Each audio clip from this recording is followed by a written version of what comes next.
Okay, Corby, so I see we've done a lot of work to get this winch ready for this bumper. Tell me exactly what the process was we did to get this ready. So we took our control pack off with the cover and everything, and what we've done is we've added the 78-inch wire extension to the winch itself. And basically what this does is removes the bus bars and adds these wires so you can go underneath the hood.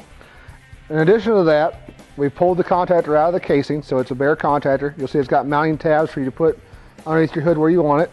We've taken the remote socket out of the winch housing so we can wire it direct to the contactor as well. We'll do that whenever we find out where we're going to mount this contactor underneath the hood. And for right now, the next step is we're going to install the Fairlead on the bumper. Then we're going to slide the winch into the bumper and start putting bolts in the feet to hold the winch in the bumper. Real simple process, and we'll go ahead and get started right now. One thing I do want to mention, you'll see on the worn extension kit and the contactor, if you get real close up right here, we have F1, F2, A, and a positive. So with the extension kit, F1, F2, A, and our positive cable's laying over there. So no doubt when we're hooking it up.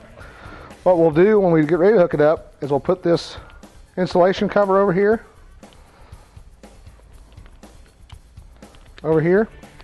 and that way you can run it in there and be protected. And just remember your markings or check your instruction manual when you're ready to wire it up. Pretty simple and quick, but that's for later on. We're underneath the hood of the vehicle. Right now we'll start with the actual winch hardware installation. And David, here's a couple bolts for you. Okay. And Fairlead. And actually, let's see, give me the bolts here. Right.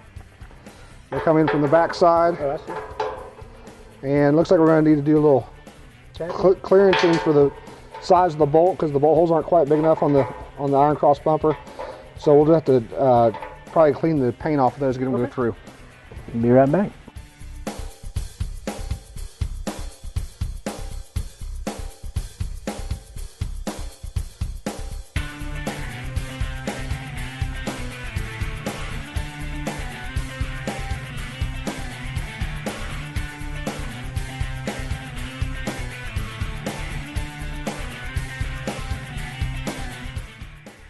So now you'll see we got our Fairlead mounted up to the bumper, so we're good to go there.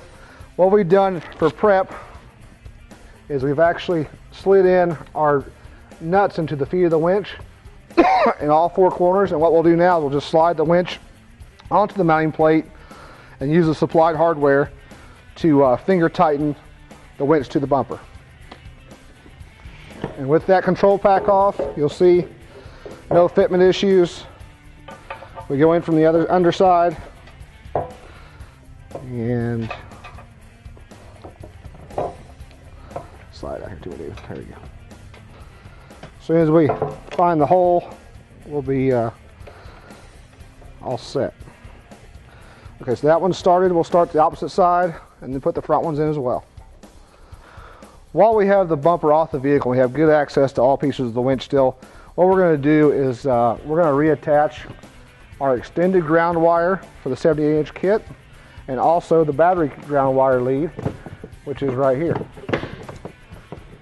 This will make it much easier to do now rather than waiting until we're underneath the vehicle trying to fight that scenario. And this just bolts up right here to the bottom of the motor. 1/2-inch bolt.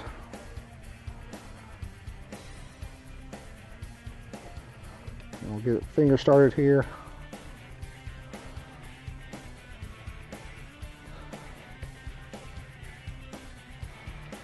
And snug it down. Now you don't want to get too tight on these, just enough to collapse that lock washer because we don't want to cause any damage to the threads and the aluminum. Make good contact. So now we've got all our grounds, we've got our leads, and we'll hook the battery power lead up to the contactor from underneath the hood. Make it nice and easy.